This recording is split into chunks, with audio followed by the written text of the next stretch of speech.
Problemado ang isang pamilya na dumulog sa aming tanggapan dahil inaangkin ng iba ang bahay na pinasanla-tira sa kanila.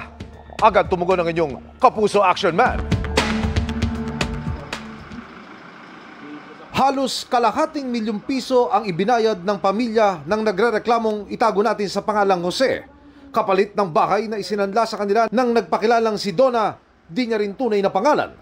Sa kanilang kasunduang sanla-tira simula Pebrero 2023, pinapayagan sila ni Jose na tumira sa isinanlang bahay sa loob ng 20 taon nang walang upa. Hanggang sa maibalik ni Donna ang halos kalahating milyong pisong pantubos sa bahay sa Pebrero 2025. Dahil hindi kay Donna nakapangalan ng bahay, kailangang may maibigay siyang kopya ng Special Power of Attorney mula sa may-ari na nagpapahintulot sa kanyang isanla ang property sa ibang tao. Akala namin okay kasi pinsan po niya yung may-ari. Yung SPA na lang po yung problema dahil hindi daw po nakapangalan sa kanya yung bahay.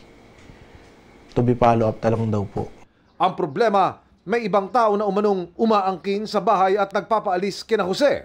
Ako na lang din po yung umabol sa SPA.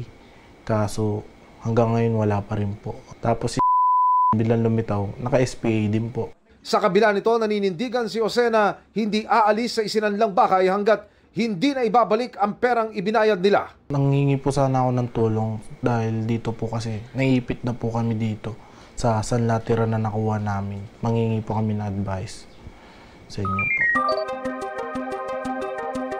Dumulog ang inyong Kapuso Action Man sa isang abogado.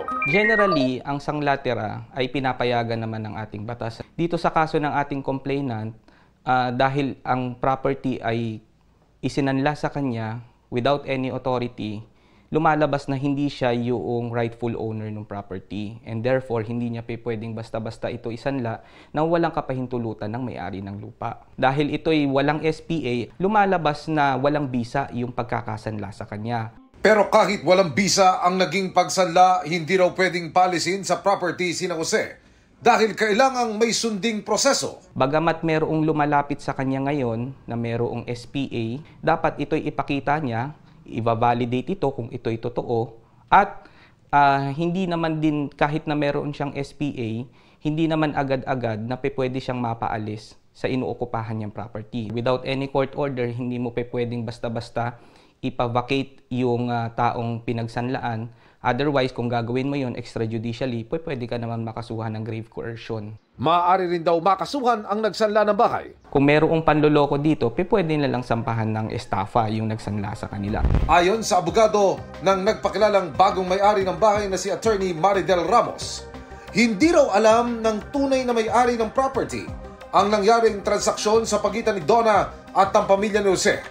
Pinoproseso na rin nila ang eviction. Sinubukan namin kunin ang panig ni Donna pero wala pa siyang tugon sa aming mga tawag at text. Doble ingat po sa pagpasok sa ganitong klase ng transaksyon. Ugaliing sumangguni sa abogado o sa mga kinaukulan para hindi po madehado.